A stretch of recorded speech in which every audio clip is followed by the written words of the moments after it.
Well, good evening, everyone. Thank you for coming tonight. Just first, I ask you, are you all comfortable in these chairs? I feel like I'm slipping out. On a scale of 1 to 10, I'd say 4.5.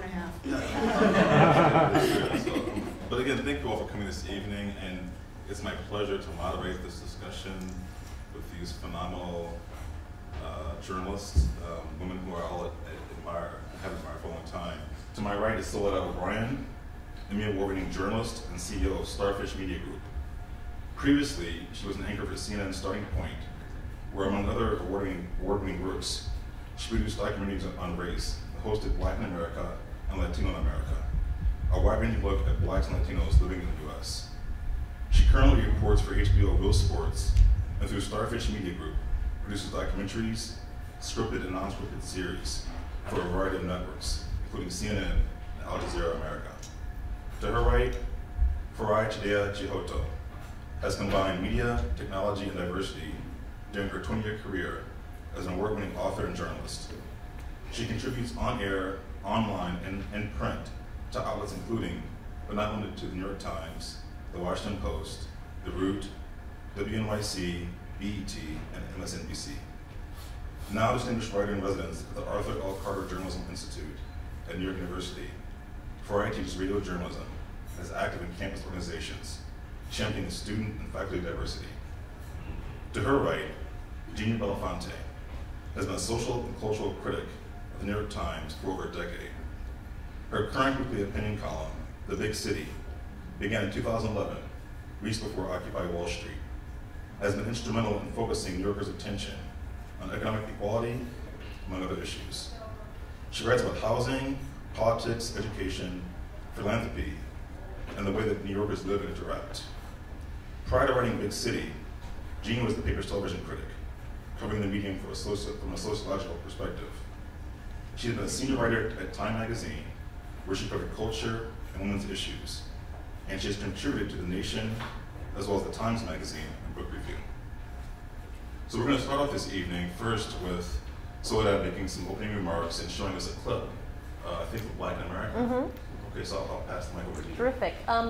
So I started working in television news in 1989, and I will admit the thought of a common humanity never crossed my mind at all. I fetched coffee, I removed staples from walls, I was a gopher at every single level. But as I grew as a journalist, what really started to interest me was the idea that if you had influence, if you had a bigger voice, you could start sort of helping put certain people on camera. You could sort of influence the direction conversations would go, and eventually, if you were the person doing the interview, you might actually really be able to influence sort of even the topic that you were covering. And so when I think about what a focus on a common humanity could do, to me it really is about understanding people's stories better, to really understand the backstory, to really understand all the threads that makes up the fabric of somebody's life.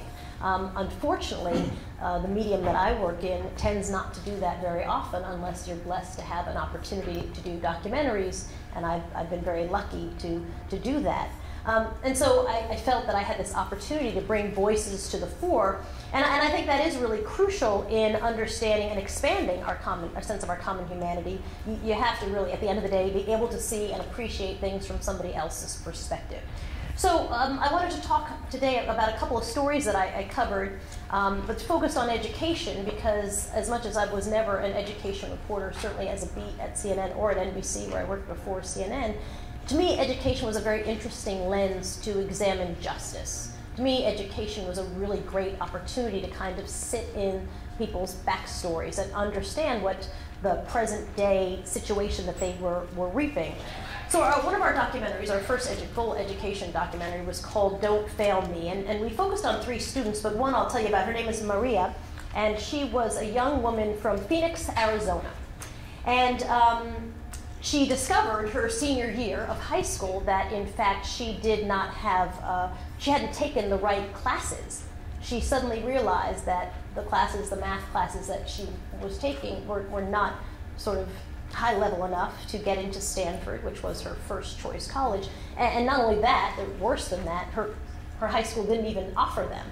And so this young woman, who's a Mexican-American girl with parents who are uneducated and who went to a very high-poverty high school in Phoenix, decided what she would do was to talk the administration into actually teaching this particular math class. And they made her a deal that if she could round up 15 students to take the class, they would provide a teacher for the class. And throughout this documentary, we watch as Maria's panic grows, as one by one, all of her friends that she's managed to cajole into taking this class drop out of the math class. And the reason that matters is because the teacher says, if you get below 10, we kill the class. And so I think one of the things that we were really interested in exploring was sort of the opportunities available and not available to young people, certainly around race and class. And I've done a lot of work on that. And I think that if you can really sort of sit in someone's life, see the stresses that they're under, and we follow this young woman as her dream of going to Stanford starts to dry up as each one of her girlfriends drops out of calculus. Unfortunately, the only thing that's uncommon in this story is that you had a girl who actually was able to convince the administration to do something about the classes. Students who are, unprepared for college, obviously, who are undereducated, whose parents aren't educated, often have no idea the requirements for college. And so Maria's story really, I think, hit home with people who really did not understand the complete and utter lack of access to information that people have. Maria's story was compared with 2 other students. The second documentary that I wanted to talk about was one of our second Black in America series. And we told the story of a guy named Dr. Steve Perry. And Steve Perry is the head of a charter school, magnet school, actually, in West Hartford, Connecticut. And the thing that I was grappling with, Steve Perry was a star of the documentary, and we focused on an 18-year-old student whose name is Glorious Menifee.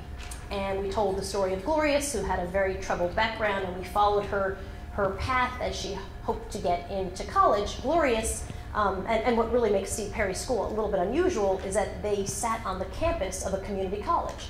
So because his students often tested poorly, he was able to say to colleges, this student has been taking college-level classes. All his students take college-level classes in 9th grade, 10th grade, 11th grade, 12th grade. And so that was sort of their way around a system. Maybe their test scores weren't so great, but look, they've been taking biology at a college level, they definitely can do it. So I got into a little bit of an argument with the young woman who was my producer over scripting the introduction to Glorious Menifee. The producer, who usually does the sort of first round stab at it, wrote this. Glorious Menifee's mother is a crack addict and her father is an alcoholic. And I think that's, there's a million iterations of that, and I think once it's actually brought to your attention, you'll now listen for them all the time, especially in broadcast news. And what I found really dismaying about that is that, of course, that's not a description of a person, that's a description of a person's dysfunction. And I was very confident that if Glorious Menifee had been a 12-year-old white boy from New Jersey, we would have said, little Billy Smith loves baseball. Derek Jeter is his hero, and he's hoping to save up enough money from his paper route to be able to buy tickets to go see the Yankees, blah, blah, blah, blah, blah. Maybe by paragraph 3, we'd say his mother's a doctor and his father's a lawyer, but it wouldn't be the definition of the kid. And yet, if you see this all the time, we always describe people who are in poverty by the sum of their dysfunction. And to me, I think that that is the first step in really dehumanizing someone, right? You can't understand who Glorious Menifee is by just understanding the 2 dysfunctional people around her. You have to sort of understand her likes, what she does. You have to sit in her life a little bit and understand who she is as a human being. We actually had a very big fight around this, and eventually I won because I was going to track it, and if I didn't, we weren't going to track anything I didn't want to say, so I won. But it was really a challenging struggle, and I think it happens a lot in TV news.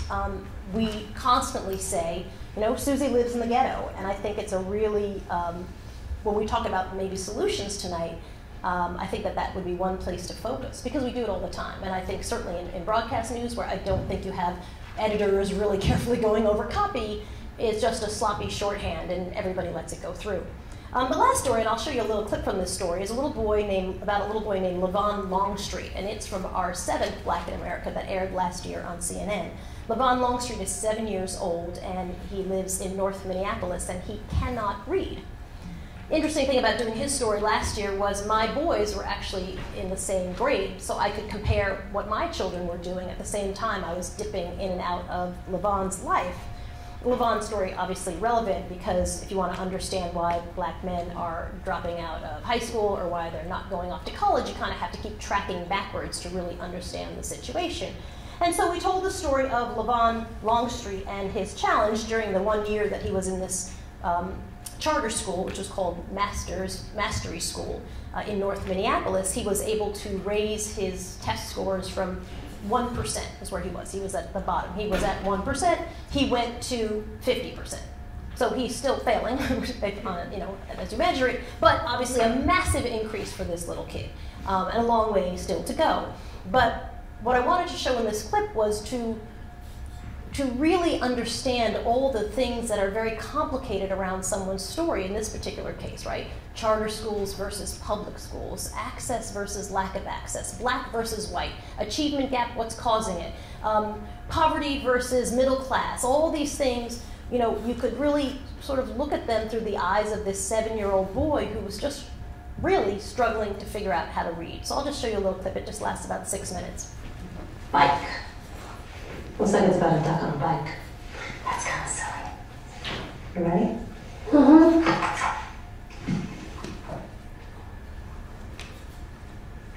Do I use my finger? On. No. One day. Levon Longstreet is 7 years old. He's about to start 2nd grade, but it was, do you recognize that word? Fast. It was fun. Want me to read this page? Duck rode past cow. Moo, said. Duck. It's a cow. Academic standards in Minnesota say Levon should be able to read or sound out 1- and 2-syllable words. We do some math together? In math, those standards say he should be able to do addition and subtraction with 1-digit whole numbers. 2 plus 2 equals. So, 2 plus 2 equals. Well, use let's use our fingers. What's 2 plus 2? How many do I have? 3, 4. Oh, so it must be 4. Excellent. Should we try a really long one? No? When you look at charter schools, they're doing more often worse than public schools. Panning Miller would like to eliminate charters and focus on improving the city's district schools. If you were to shine a light on the few schools that are doing really well, Eric Mahmoud's school would be one of those. Mm-hmm. Why not say, whatever it is he's doing, let's do more of that. By what standard is he doing well? Let's do a standard by which most schools are judged. Proficiency on reading tests, proficiency on math tests. Right, and the problem is that those tests are flawed to begin with. The idea that we are measuring with these standardized tests is part of the problem. Okay, but if I look at Bethune across the street, their math and reading scores are awful for black students. Bethune Elementary is a district school located behind Mahmoud's building. For black students at Bethune, 89% cannot do math at grade level. 70% can't read at their grade level. Why is that a better model than someone who at least has great math and reading scores? It's not that Bethune is a better model. The public schools collectively are a better model. For black kids? Nobody, for every child, including black children. No one that's fighting against the charter school movement is suggesting that public schools are where they need to be. But black parents might say, what seems to be working is this one out of a lot, one guy's charter school. How many kids are going to go to that school? 1,000. The total number of children in Mahmoud's building. And how many African American students are there in Minneapolis? 12,000. The number enrolled in district schools. You're interviewing me, but I tell you, I get your point. So is the answer then, build 12 of them? No. Why not? Because that is not a school, a model that is going to create the educated society that we need. Is it a problem that you're a white guy saying that? It is. And black parents will be like, what do you know? You don't have a black son who you're trying to educate? I can't speak for African American parents, and I can't tell them what to do, and I wouldn't tell them what to do. People need to make decisions for their own children. Do you want to read a book with me? Okay, that's a start. Yeah. You can go there. Thanks. So I think that the only way to really sort of get into this idea of a common humanity is to fully understand the humanity, the situation of other people. Hillary Clinton, as you know, was quoted the other day as saying, the media is not doing a good job in explaining stories. And I think that certainly in broadcast news that is very true. You would think that the disparity between whites and blacks started 2 years ago, or just kind of popped up and has no correlation at all to, say, slavery or Jim Crow or discrimination. You know, I mean, that people are constantly discovering this because we actually don't dig into the roots of problems. And again, I think documentary filmmaking is a really wonderful opportunity to use that time wisely.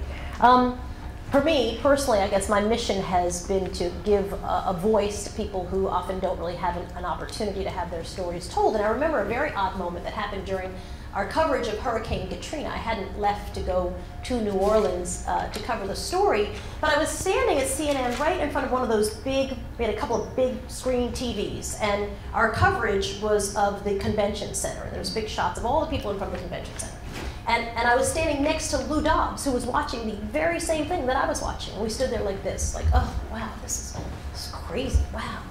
And all of a sudden, he said exactly the opposite thing that I was thinking, that I thought was completely obvious. He said, I can't believe anyone would think this story is about race.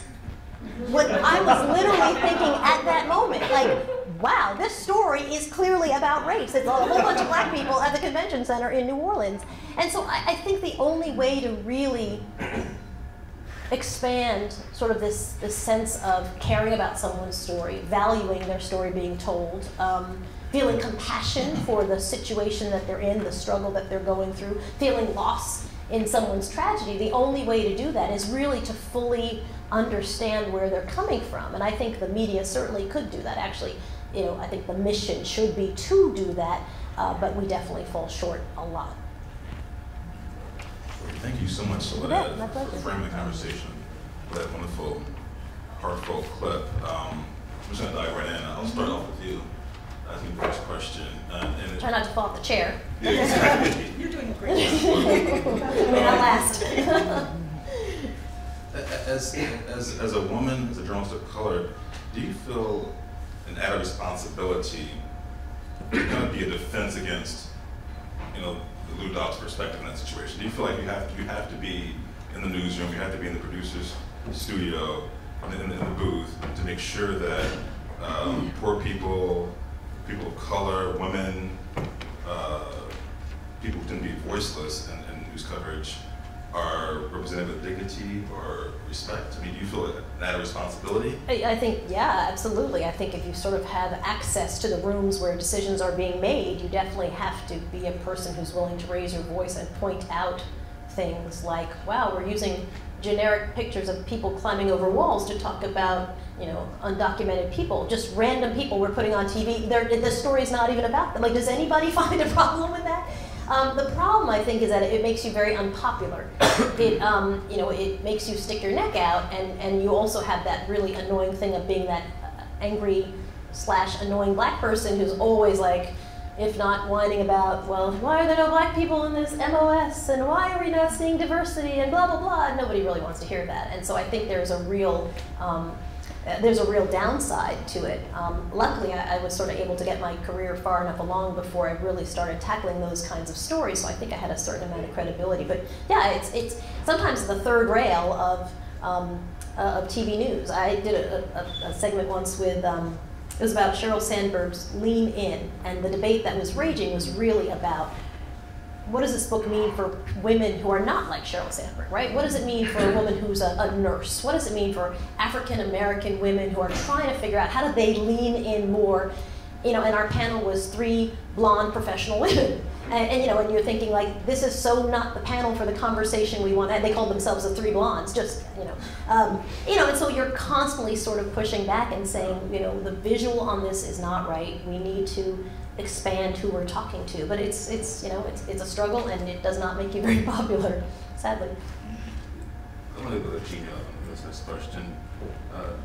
Ginia, how do you, if it can be, how would you say we can reconcile the demands of the newsroom, you know, covering breaking news, with the intent or desire to reveal common humanity? Is that possible?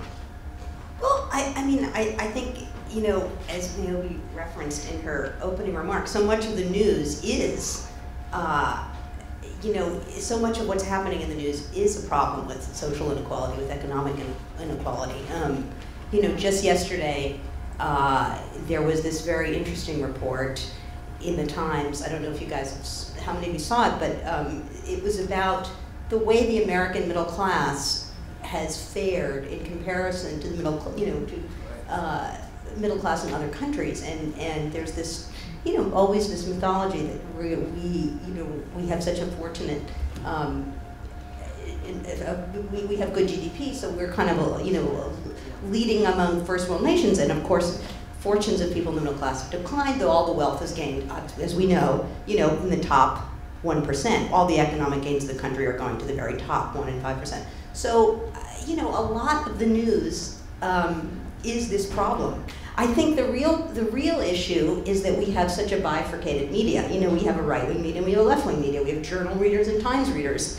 And, you know, I do feel, you know, working at the Times, you are in this liberal bubble and you don't have arguments like that so much with people.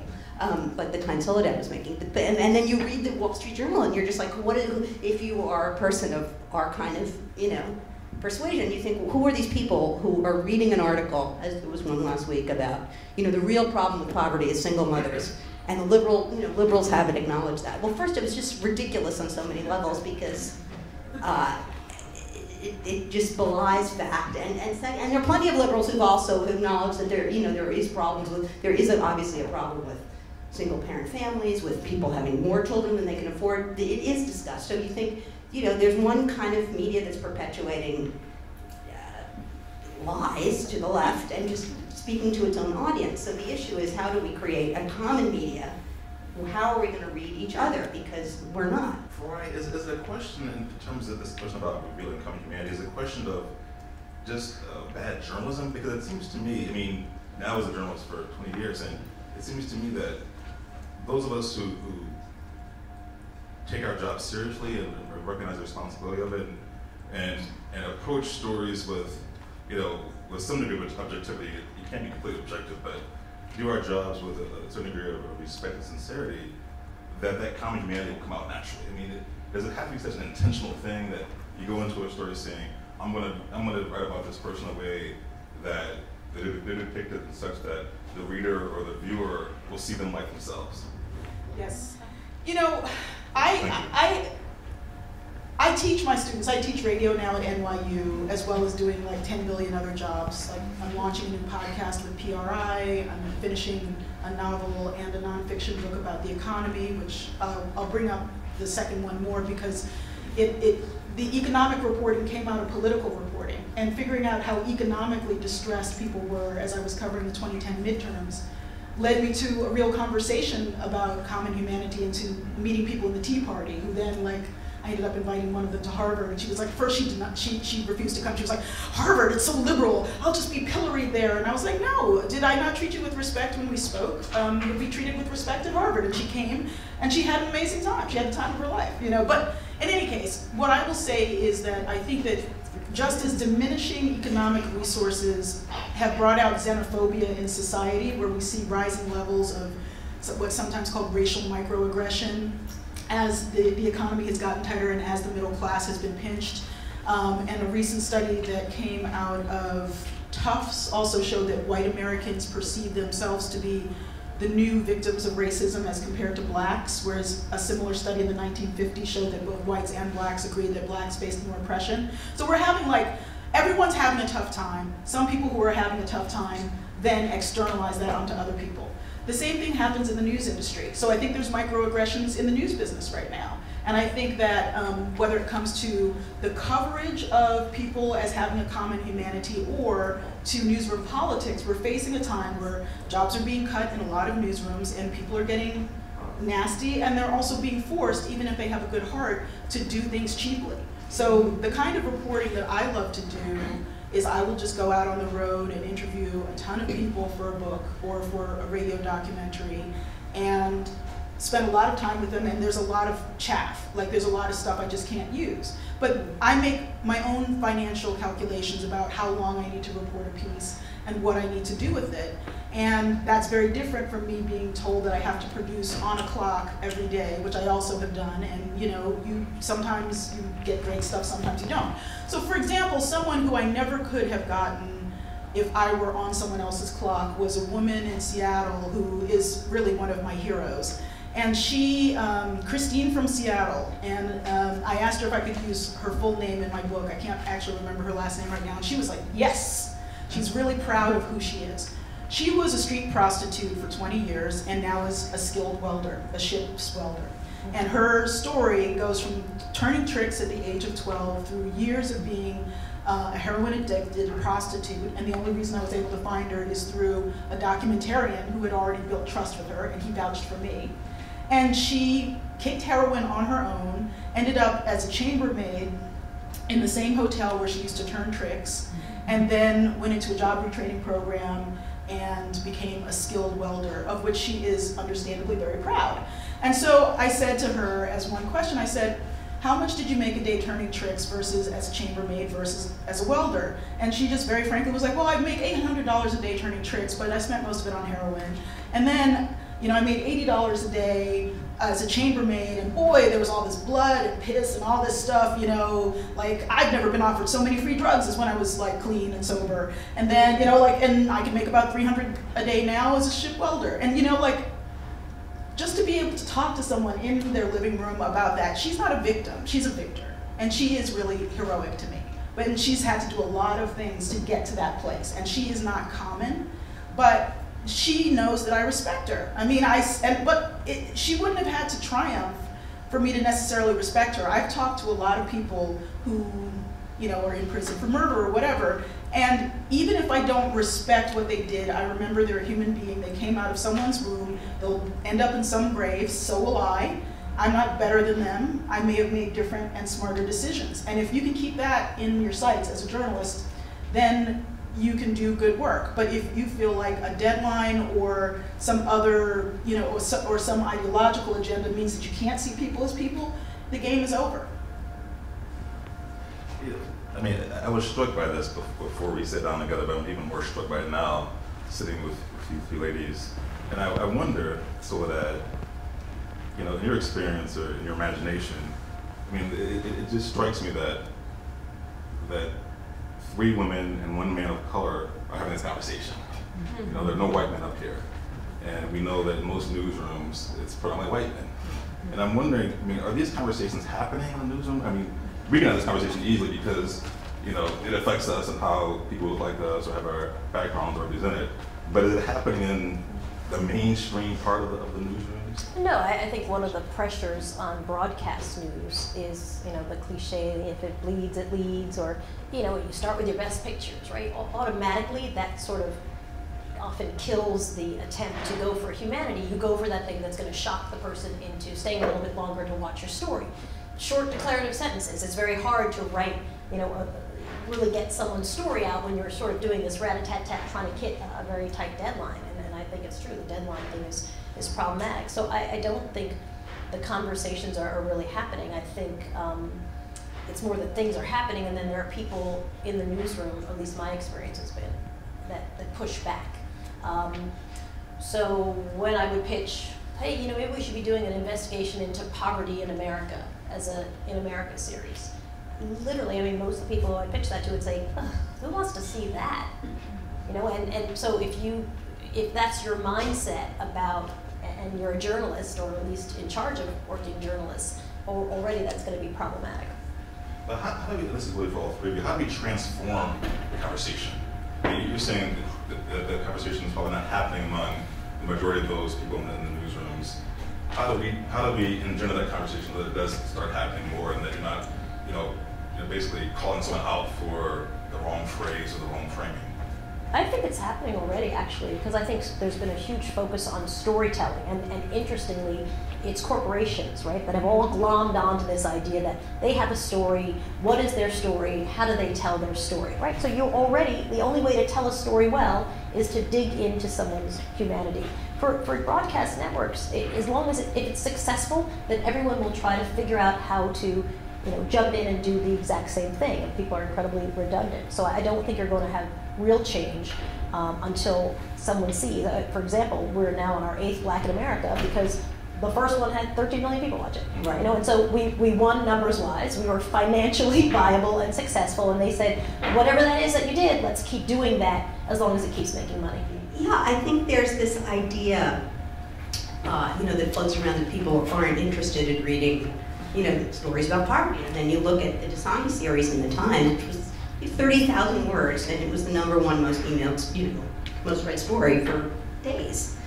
So that just completely disproves for, I think, other media outlets that's true. People doesn't want to read a story about a complicated life, which that was. That's what great nonfiction is about. That's what great movies are about. So obviously, I think when you prove that it's very sellable, you'll see more of it. And I actually think when you cover disasters, part of what you do when you land to cover a disaster, right, is to say to people, so here's what the people are like here. Let me explain to you the situation, and you're automatically, de facto, digging into their humanity. You have to explain the culture, you have to explain, certainly in New Orleans, you had to explain, why did people not leave? That made you sort of step back and say, let's understand the culture. Let's talk about the fact that in New Orleans, you live next to your aunt, your cousin, there would be no, where are you going to? If you ran to your aunt's house, then 2 doors down. If you ran to your mom's, it was 3 doors down. And really getting into the culture. So I think in disasters, actually, we do a really good job, we in media as a whole, do a really good job in sort of trying to help people understand what's happening. The Newtown school shooting would be a great example as well, right? Let's understand the depths of what these parents are going through and what their wishes are. I think that is a time when it is done well. When you think about, this is for both of you, when you think about common humanity being evidenced in the media, what does that look like? Is it a case of portraying a story or the subject of a story in a way that it resonates broadly, or pulling out certain pieces that are most familiar to a certain audience? Well, for me, definitely context is everything. So when now teaching my students, and certainly for myself, I really challenge myself and in the classroom my students to understand that if they, one of the exercises we do very early on is to do a vox pop montage, which is just like crosscuts of street interviews. And I'm like, well, if you go to Harlem, it'll be different from Times Square, it'll be different from Washington Square Park. So I suggest you go to 2 locations that are very different and look for people who are different from each other and try to get some actually different responses, not just the same person in a different body, 5 times. And so, you just have to teach people things that seem really commonplace, but also, like you talked, Soledad, about the framing device, the intro, a character intro, whether it's in TV, radio, or print, then sets tone for the rest of, what you're going to be talking about. So if you basically kill someone's humanity in sentence 1, it's really hard to reclaim it in sentence 27, And also, I'm a big fan. I'm doing, for the first time, original statistical research for this book I'm doing on the future of jobs and the economy. But I've always used statistics in my work, and I think that depending on the medium, some are more statistics friendly than others. Judicious use of statistics gives people a big picture, because there also is a danger in just doing profile stuff. If you over-rely on a profile, that person can either be seen as an exemplar, meaning, well, that black person goes for all black people, or, an opposite. Well, that gay person isn't like any other gay people, And it's like, people read, without some kind of a structure to how you tell a story, there are many different ways. I compare, the reader's attention to water coming down the side of a mountain. If you create a channel that leads somewhere, then the water's going to run in that channel. But if there's like a whole bunch of rocks and stuff and people just get lost, like people can wander in your stories, like they can just totally get lost. Like whether it's a magazine piece, a radio piece, a TV piece, you can lose them at any point. So you have to remember that you have to keep, it's not just the first sentence, it's not the 15th, it's not the first cut, it's not the second interview. It's like, it's a constant process of additive information that leads people to understand an issue in context. And the context can be the hardest part. I think the statistical point is key because it also deflects this idea that you're writing from a point of ideological bias. You know, there are facts that say, you know, these are the neighborhoods in New York City where, you know, where salaries have risen. These are the ones where they've fallen. That's kind of just a neutral fact, and you can really talk about issues of inequality in a way that does feel completely objective when you have these numbers. So when I mentioned this idea, this need for explaining stories, explanatory journalism, as a sort of a... Until Hillary said it, I didn't know that was a thing, explanatory journalism. Yeah. I just thought journalism should be explanatory. But I want to ask, I want to talk to anybody's about this idea, this concept of explanatory journalism, what that means, because a lot of times that's great when you have, you know, opportunity to do long-form journalism, whether it's a documentary or, you know, 10,000, 20,000 word piece in the Times. But most stories are not that long, right. Very short. But still, you know, as we've seen too often, in those short pieces or in those tabloid covers, the humanity of those who are too often disenfranchised is taken away. Whether it's the picture selection of the headline, or even just, you know, even with that short box of the story that's inside. How do we change that? Because most stories, again, are not explanatory. So it seems a matter of something else is going on there. Well, I'll just say briefly that I think that there's an oppositional side to that, which is that things like infographics can sometimes do more in one picture or chart than like a 2,000 word piece. So I think the rise of the infographic and the rise of data journalism, like when the Times, right before the new year, did 2013, the year in charts, and it was all about like the economy and stuff. Yeah. It's like, okay, that saved me another 7 books, you know? It's like, I mean, so I think that it's not the length, it's the intent. That's all I'm saying. Well, I've got an example. I was actually doing some research last night. I was reminded of this. The African American gentleman who was in Ohio, the three women who were held. Oh, yeah. Yeah, you know, and he you know, was the hero and led the police to the house where these women were found. Right. And just the way, you know, the way he was depicted in the media. Oh, right. You know, he was, I think he was unemployed at the time. You know, he had an afro, which was unkempt. He had a gap tooth. And, you know, the way he was depicted over and over again was not of someone who did something heroic and rose to this occasion, who should be lauded, but it was almost like mocking. It was caricatured, and it was caricatured. The video of what is, you know, the YouTube video totally went viral. Right. And his humanity, he had no humanity in that situation. Maybe became like this caricature, this joke. Right. So what do you do? I mean, I don't know how you reframe that kind of thing in the everybody's a journalist YouTube age, you know, because you know, there would have been had to have been somebody else with a different YouTube, you know, with a different clip showing him in a more subdued moment, I guess. I don't know, but and caricatures pop, and caricatures are, you know, 10 seconds of hearing them and it sounds amazing, and you send it off to your friend, and caricatures make you stop and go back and watch the television, right? I mean, that's why it works. Because if he were a caricature and no one thought there was any value in that, they'd say, well, he's crazy, we can't talk to him, and they move on and find somebody else who could explain what happened in the story.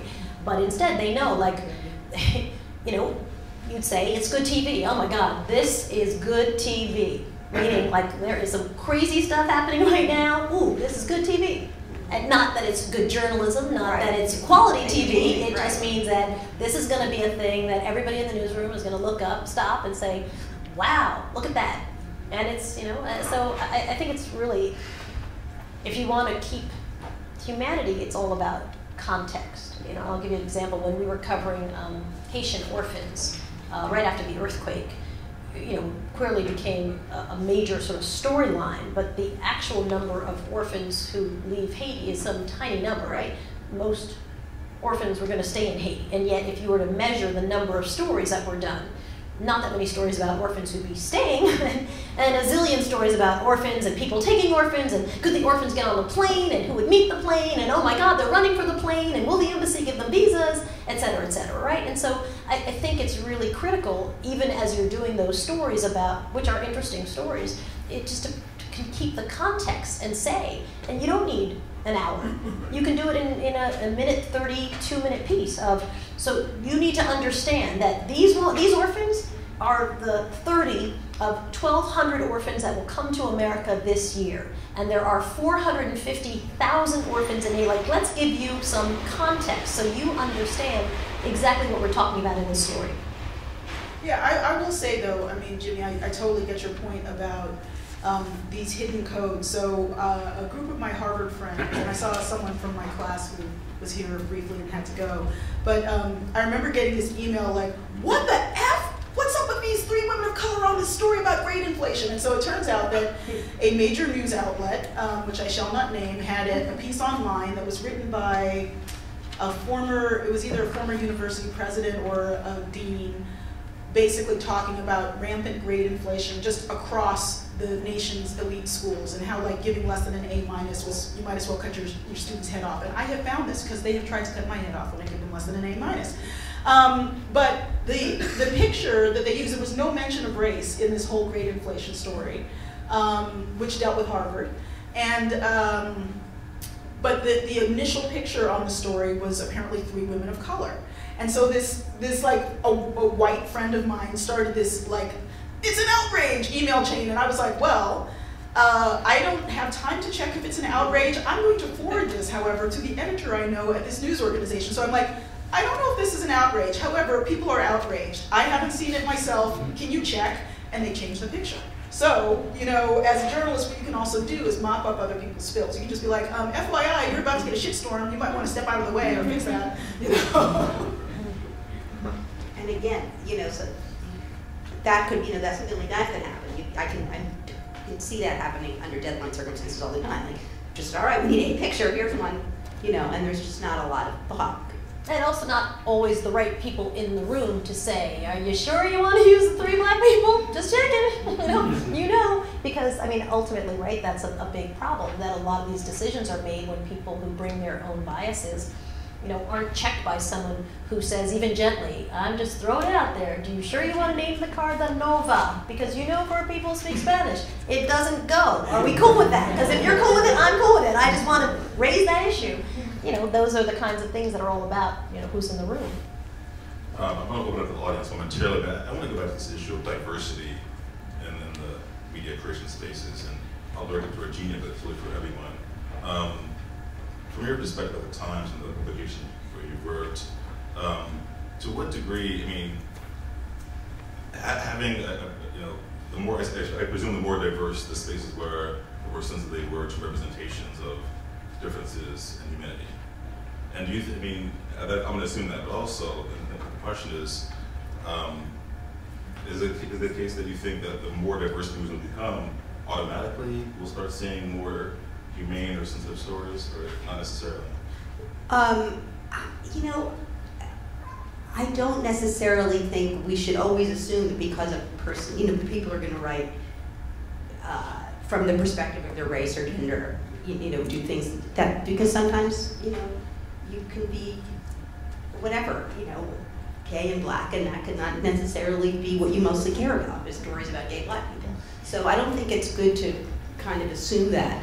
I do think, at the place I worked before the New York Times, the diversity initiative was basically to go to Ivy League schools and hire people who are black or Latino. That's not diversity, that's ridiculous. So I think that there ought to be a greater effort. You know, I think I've seen a lot of news outlets that have worked really hard to bring in people of color. I think there needs to be a much greater effort to bring in people from different economic backgrounds, people who have gone to state universities, you know, people who are not coming up through this narrow path, really. I could not agree with you more. I was one of those kids who grew up in a working class neighborhood in Baltimore, but went to Harvard and got a minority internship specifically through Harvard at Newsweek. So it wasn't even offered on any other campuses. It was like, so we were assumed to be the creme de la brown. And, and that was great for me. But not so long ago, I helped a journalist who's younger than me, probably about 30, though I don't know his exact age, when I was called to vouch for him and his work after he'd done an interview. And one of the things that the recruiter said was, he wasn't the best interview we had, but he went to a state school, he started his own web property, he knows things we don't. We know that he knows things that we don't from his life experiences. He didn't interview as well as we'd hoped. Do you still think he's a really great candidate because I'd like to hire him? And I said yes, absolutely, because I did know him and I could vouch for him. And I'm very lucky that at this stage of my career, I'm both kind of like an unofficial recruiter where people pass job, like I got the other day from the Washington Post, like we need someone for X job and we'd like it to be a person of color and our network isn't up to it, so can you spread the word? I was like, okay, cool. But then I get ones that are, race, gender, et cetera, blind, but I circulate them to a very diverse group of people. So that's one of my roles in the universe now, is to try to help people connect with more diverse cohorts of journalists. However, I will say, and this is something I've talked about, for example, because I'm kind of like a Uber freelancer, I can have very frank conversations with people. So I was talking to the leadership of WNYC about the fact that their newsroom is very, very, very, very non-integrated. And their FM numbers are really low on people of color in a city that has a plurality of people of color. And I was like, might there be a relationship between some of your staffing and the neighborhoods you cover and the fact that your FM listenership, interestingly enough, not your AM listenership, is overwhelmingly white, and you're missing money that's just sitting on the table for all these, Black, brown, Asian, whatever New Yorkers who might have more interest in your content if you covered the outer boroughs. And not just the inner outer boroughs, like not just, Long Island City and Fort Greene, but like, you know what I mean? Like a little further out. And so I'm the kind of person, I'm not afraid of having these conversations because the only person who or the only entity I rely on to make rent is my academic job, and that is a real plus because, I'm constantly I'm in a TV pilot, I'm doing all this stuff, and it may or may not happen, but I'm not sort of tied to the mast of any ship, and I highly recommend that, at least for a while, I also think there's a flaw in all of these diversity programs, right? Because you bring people in and they sort of start at the bottom. Or if they're lucky, they start a little bit higher than the bottom. But the real decisions are made at the top. The real decisions are in what stories do we choose to cover, who do we pick to go and tell those stories, how long will we cover that story for, what is the angle that we're going to take. When you're assigned a story, often someone will say, we're really interested in understanding why all the businesses on such and such a street are closing since a new mall has been built, right? You come in with a very specific agenda, and if you find something completely different, you can certainly go back and push back. But for the most part, there's an editorial team that has decided the story, and that editorial team is usually male and white. And I will just say very quickly that the team that the journalist was hired on, the one that I was asked to vouch for, they just won a major award, and I won't say any more than that because who knows who can identify whom, but it's like his work has proved to be excellent. But what you're saying is really true. There's got to be a pipeline, and I think a lot of people of color also, because journalism is not the highest paid industry for most people, a lot of people of color drop out because I found out after having gone to Harvard that a lot of my friends would get a down payment on their apartment from their family, and I, on the other hand, was sending money to my family. There's a big difference in your economic fortunes depending on who you are, and that's not a race thing, it's a class thing. And so at a certain point, a lot of people of color, as well as white people who come from working class backgrounds, are like, you know what, there's mouths to feed. People gotta eat, and this industry isn't doing it. So there's also gotta be a recognition that it's gonna take extra work to fill the pipeline up, not just at the bottom, but at the top. At the bottom, it's actually easier because people are used to make, a starting salary is a starting salary, you know what I mean? But once you get to like, could I be in advertising or should I be in media? Like, right, I mean, journalists are like the impoverished elite. You know, you have all these people, all these Ivy League people filling these big league media institutions, and all of their friends are at Goldman Sachs, you know, all the people you went to college with are making a lot of money.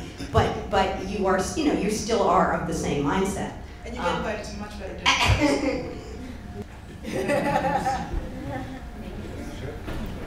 My first question is for Soledad. How did you actually get people to start listening to you and your stories? Because I remember being an intern, being in the morning news meeting, and being like, yeah, I think this is awesome story on the Israel-Palestine conflict. Let's go to campus, let's get this story. And they're like, you don't have a live truck. And I'm just like, but why? So how did you get people to start listening to you and your stories? I think it's really about time served, right? It's really about sort of proving yourself, and then people will finally, you know, realize that you have a credible voice. It takes a really long time. Interns who pitch stories, it's kind of like, good story, smart intern, but there's no way we're sending a truck. Because partly you don't necessarily understand all the things that go into covering a certain story. Some stories are great stories, but certainly they aren't TV stories. And so, but it's great that you pitch, because there's a value in just constantly pitching, even if you're shot down every time, to go back and say, what did I do wrong? What should I do better? It's the only possible way to learn, and you get great credit for just pitching, always. But the truth is, it takes a long time, and then what you do is you end up going out on a story, and you say, you know, I was there, I have this point of view, you know, I think there's a really interesting thing here. And you get more confident in what you're pitching. You're able to say, not just it's a good story, but here's my perspective on it, here's how I would cover it, this is how long we need to shoot for, I think we can get this done without the live truck if we're able to do this and this and this. Here are the people who be in that story. Like, that's a really great pitch, because now that's a fully fleshed out story. And now you have some real value that you're adding, as opposed to just, oh, you know, here's an idea. But I would say keep doing that, because what you're doing now will grow into that bigger, more nuanced pitch. Thank you. Also, a question for Farai. I'm a entrepreneurial journalist currently, so the stories that I'm more interested in are geared towards the people of the Black diaspora. So I'll travel to South Africa, wherever I want to go, and report on it because I feel like it. But you said that you shouldn't just go be the Black person that goes to all Black people. So how do you diversify your media, but you kind of have this bias towards Black people? Well, first of all, you know, I actually think it's perfectly fine to just report on Black communities the same way some people, you know, have different beats. So I respect, you know, historically Black publications like Essence and Ebony. However, there is, because I've worked in print, TV, online, and radio, and because I've worked both for myself and in institutions, I have a network of contacts that's very broad. And you have to think about whether you are digging into a niche or digging yourself into a corner.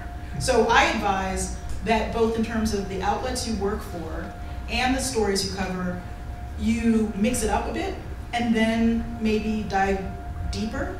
I mean, it's okay to do both. Like, you know, when I was 25, I came out with a book called Don't Believe the Hype about race in the media, and the 20th anniversary edition is coming out next year. And that's what got me on TV, and that was all about race, but race was not all I covered to that point. It was just something I wanted to do. So I think you can do both. You know, I was working at Newsweek when I wrote that book. I was covering mainstream Capitol Hill politics. I was on Air Force One, and that was invaluable. So I would say, I advise you mix it up, but I also think there's nothing wrong with saying, I want to cover the lives of Black people in the African diaspora, but if you can create a broader base for yourself, you'll have more success doing that. How are you all doing? Very good. I love everything you had to say. I had a question. I remember during the Hurricane Katrina coverage, and it's a little hazy now because it was many years ago, but I remember Geraldo Rivera going to this bridge that was surrounded by water on all sides, and there were about 10 people in wheelchairs. And he came up in this big boat and he interviewed them. It wasn't a particularly empathic or humanizing interview with any of them. And then he just took off in his boat and left. So my question was, how do you negotiate your responsibility as a journalist to report versus your responsibility as a human being? Well, you know, I think that, and Katrina's a great example. You're there for a job, and so as much as everybody's laughing about her, like he's not there to rescue people, and probably the best thing that he can do is actually go find someone and get them rescued. We had a similar challenge in Katrina where people were starving, you know, and we would just give them all the food that we had, and we knew that trucks would be coming in soon. We had set up sort of this, you know, sort of home base where we had a lot of supplies. But at some point, you still need water if you're going to be out all day covering a hurricane. You can't just give away your last bottle of water. And so, you know, there are some situations where it, you know, when you really felt like I'm here to tell your story. And I think when the most valuable service that you can provide is actually to do a great interview and do an empathic interview where you really tell someone's story well, you know, and then you go and you find someone to say, actually, guys, they're, you know, and by then you're talking to all the police, you're talking to all the organizations who come down to do rescues, right? This is your daily thing, is hang out with them, checking in with them. The minute you're done, you use your cell phone and you call them, or you give the folks, often what they really want is your cell phone, right? They want to call someone and tell them they're okay. So you set up a cell phone and you let them use it, and then you go and get them some help and you send help. But I'm not a rescuer, and I think it's really important if you're there to be a journalist, you're a journalist and you have to do your job. Right, I think a lot of places there, you know, are ethical guidelines that circumscribe some of this, and you know, basically cannot become an actor in the story yourself. Do something that's really going to, especially if you're covering someone long term. You know, you have to really be meticulous about recognizing that you're observing. You're not. Although I had a very weird experience in Haiti, actually, where we walked into a clinic, and there was a little girl, probably 18 months old, but looked like a little baby, and she was dying. She was dehydrated and she was dying, and they couldn't figure out how to get an IV into her. But I was pre-med in college, right? So I was like, well, I can do an IV. Like, and it just was sticking a needle in a vein, and I couldn't get it in, and our security guards were trying to get it in, and literally, and it was so weird because the nurse who was running the clinic was like, yeah, it's just not gonna work. And she wasn't even, I mean, it was so crazy. And eventually, one of the guys who was shooting got the IV in, and within an hour, the kid was fine. Like, she was sitting up, but she was probably, the doctor said, you know, 90 minutes from dying. And, you know, she was in our arms, and we're all like swapping positions and trying to stick this IV in her. You know, I think that you're no longer covering a story. You're trying to help someone, and you sort of step out of the story. That element was not, you know, we weren't even there to cover her story, certainly. But yeah, there's times when you just have to do what you have to do, and if you were in a position to be able to do it, you do it. Yeah, I agree with all of that, and I also covered Katrina, and at some point I'll write about it in depth, because the most interesting part of covering it, the first wave, was that I had gone to Louisiana to give a speech, and I ended up getting me and my producer put up in the house of a friend of the woman who brought me to speak in Baton Rouge. And so it was the woman who owned the house, who's white, her 2 teen and tween kids, my friend who's Louisiana Creole, some more friends of the woman who owned the house, who were also white, and me and my producer, black, both black, and we had the most fascinating conversations about race. Because one of the people who had come, who was a friend of the woman who owned the house, was like, oh, race is totally not a factor. And we were like, what? You know, like everyone, including the woman who owned the house, was like, what? But like, just having those conversations, and then my producer and I just gave money to the charitable organizations that those people were volunteering for. So we went out, we did our job, we saw dead bodies. I went out with General Honore on a helicopter to Biloxi and saw Dick Cheney in a meeting, and I did my job. And then we just gave money on a personal level because we had to do our job, and it wasn't our place to do anything else. I think one of the crucial things to remember, you know, when Soledad was talking, but by the way, that's an amazing story, Soledad. It was an amazing story. Awesome. The only thing I ever got out of being pre-med, that's it. That was the one moment. I mean, to be clear, I mean, depending on the story, especially if you're covering Katrina, which I did as well, or covering conflict or crisis, oftentimes the longer you're there, your presence does affect what's happening around you. Of course. I mean, we often, you know, people often, you know, whether it's Geraldo or whatever, we look at journalists and think that they drop in. I mean, some journalists do parachute in and parachute out, but a lot of people stay for a duration, and just by being there, your presence changes what's happening around you. It may change it subtly as an observer, but your being there changes the narrative of what might happen. I think your question is such an important, because holding your sense of humanity and being a good journalist are not mutually exclusive. I mean, sometimes people think they are. I covered conflict for about 10 years, mainly in Africa and the Middle East, and I was doing my job, but at the same time, you know, you had to honor the humanity and the tragedy of what's happening in front of you, and when you could make a difference like Soledad did in Haiti, you make the difference, and but you also do your story in the most professional way you can. I'm going to take it from like a very micro level that we've got down to here, and kind of take it way back up. It strikes me that there's a bigger context that we're all working in here that is geared towards the promotion of the individual as opposed to the promotion of common humanity. Because the individualist mindset, although maybe not by design or not by intent, certainly within the news media, does quash the natural expression of common humanity.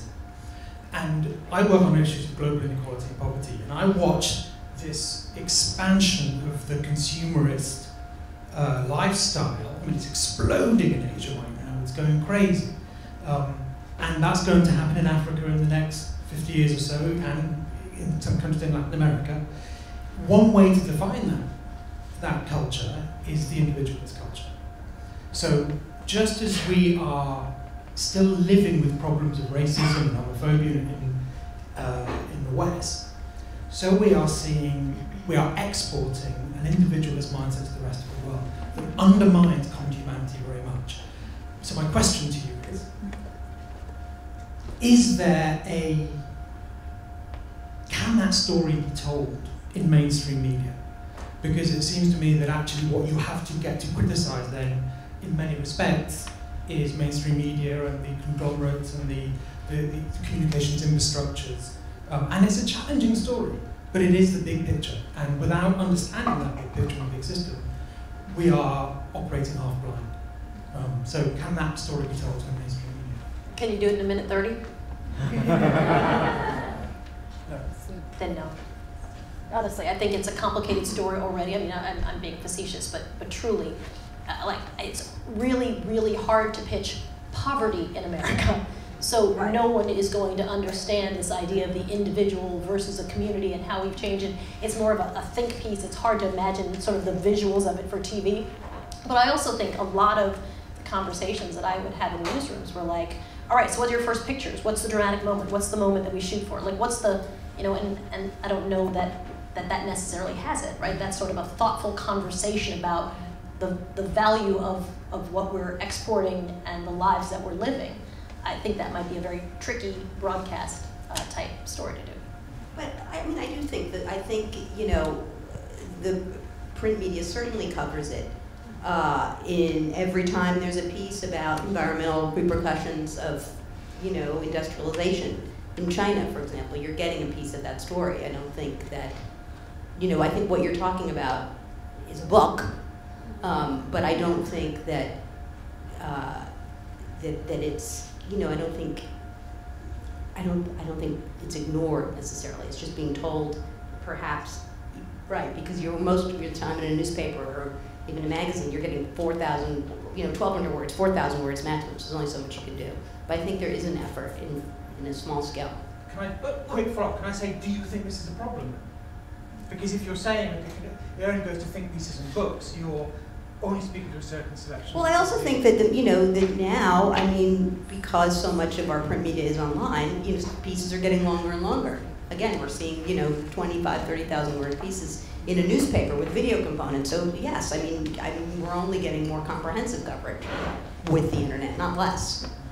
I definitely think that different formats, and I don't think so much in terms of, you know, broadcast versus print, but more kind of what kind of audience do you have? Because if you have, for example, like the public radio audience is the highest educated audience of all media audiences in America. So you can have, like, I remember Brian Lehrer saying once, and I love Brian, and I just love this line. Somebody was explaining a scientific thing, and she was like, oh, but let me stop there. He's like, no, my audience understands science. And he said that with such fierceness, and passion. I was like, yes! You know, and so she went on for another 5 minutes about these very technical things. But like, one of the things I think about a lot in telling complex narratives but even simple ones, is that 40% of Americans are low literacy or subliterate. Some of that is because people may not read or write well in English, but some people don't read or write well in any language or have different ways of processing language, like dyslexia. And so, you know, if everything rolls into the think piece, you know, they may or may not be able to avail themselves of that. But when you started talking about global inequality, I thought about, I went to a global conference, a leadership conference in Beijing in September, and we stayed in this hotel full of luxury brands, and it was empty. It was by the Fifth Ring Road, and it was just empty, and it was going to be empty for 5 years. All the stores were open, and the conference hotel was there, but they were basically like, in 5 years when the subway gets extended here, we'll be rich, and we don't care that we're burning electricity, and we don't care that no one's in the shops, because we'll be rich in 5 years, and until then, everybody enjoy your very pleasant, empty shopping experience. And I was like mind blown. It would be like going to Macy's, and there would be like 3 shoppers and all these attendants like, may I help you? May I help you? May I help you? You know, it was really kind of creepy. So, and then right outside the door, there's people, you know, living their everyday lives in the smog. So you could easily do a minute 30 piece on this mall juxtaposed with a neighborhood, you know, and that's the kind of thing where you can take bites of the apple, string them together in a series, voila, you have enlightenment. 6 minutes, and you want to have both. Next question, please. Good evening. So I'm a documentarian, and my subjects have ranged from the health effects after 9/11 to child soldiers.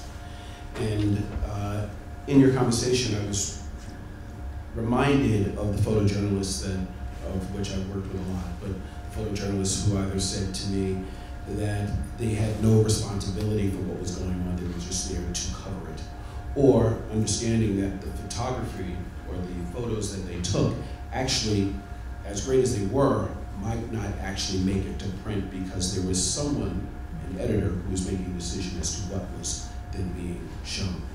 That said, I think that there is something that actually allows us to bring the business imperative and the importance of empowerment together, and that falls under the guise of media literacy. And media literacy and critical thinking starting at a very young age. Because in creating a media literate individual, it empowers them. It empowers them to become proactive and to take positive responsibility for their environments, and those environments extending past the immediacy of where they live, and then speaking to a shared humanity. And so I just wanted to know if there was any thoughts that you as individuals could say about media literacy, or as individuals who have these outlets, these broadcast arms and tentacles that could also facilitate ushering in or supporting more media literacy, specifically at the grade school level, because of course there is some of that at various universities. I will say that I have been impressed at the college level with there's a lot of efforts to teach media literacy. Grade school, I am not sure about. I don't know, does... Yeah, no, I personally... Some of the news magazines have tried to make inroads with, you know, Time for Kids and stuff like that, so they're, obviously they want to build in their, you know, subscriber base with 7-year-olds. But, yeah, I mean, it's simply from the point of corporate profit. I mean, yeah, these organizations do try to bring in. Yeah, and I also think like Ta-Nehisi Coates was giving a talk, and I asked him, a separate conversation had brought up the question of how do you teach kids to process media, and he was like, I teach my son, who I think is 11, to always question the source, like no matter who it is, whether it's in the New York Times, whether it's in some rag you find on the street, they say this is true, how do you know it's true? And that's the makings of a good media literate person. You know, my mom taught me that, and you know, she was a reporter for a while, but you don't have to be a reporter to teach kids that. And so to empower, as we saw already beleaguered schools, to do that is kind of a tough challenge, but parents can do it. You know, not all parents will, but I think it should not just come through courses, is what I'm saying. Hi, I'm not an NYU student, actually an undergrad focused on the broadcast journalism track. And I guess my question is related to the quality of journalism, which you've already discussed a bit. But I guess, I mean, I understand that we are held accountable, or subjected to ratings, right, and appealing to an audience, right? Because in the end, what we put out is a product. We have to make money. But you know, I'm reading headlines that are about celebrities' sex lives, and I feel like that's not journalism. Is there anything that we can do about that, about the interests of Americans? I'm not sure about that part, but I was going to say. I think there's this myth that there's this great unwashed masses, and if you sort of just keep feeding them crap, they'll be fine with it and you'll get more. That's actually not true. And your job is not to make money, right? You are not the CFO of whatever company you go work for. Your job is to tell a great story. And if you can weave a great story, and if you can do a great job in storytelling and have wonderful characters and have them stick so that someone says, oh my God, did you see this? Or did you see this piece? Did you watch it? Let me send that to you.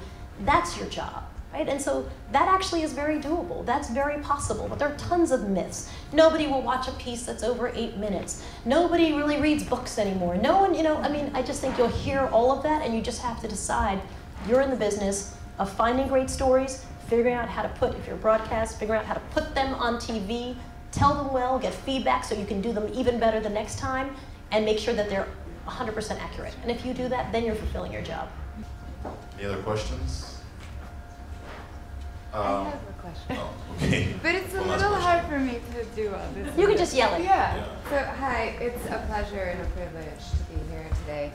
I work in communications, so I'm sort of playing between media and journalism, which I wouldn't lump into the same. So that would be my first question. Are we naturally here today assuming media and journalism occupy the same process, the same methods, the same public service? Are we creating a product, or are we doing a public service? Mm-hmm. And then my next question would be, I work with women in conflict in the women's movement, feminist movement, so the role of women in media, in gatekeepers, self-censorship, not wanting to be so popular, what might women in media do to begin to create dialogue around that discussion so we can start to actually translate our decision-making abilities in those spaces? And then finally, we don't have time for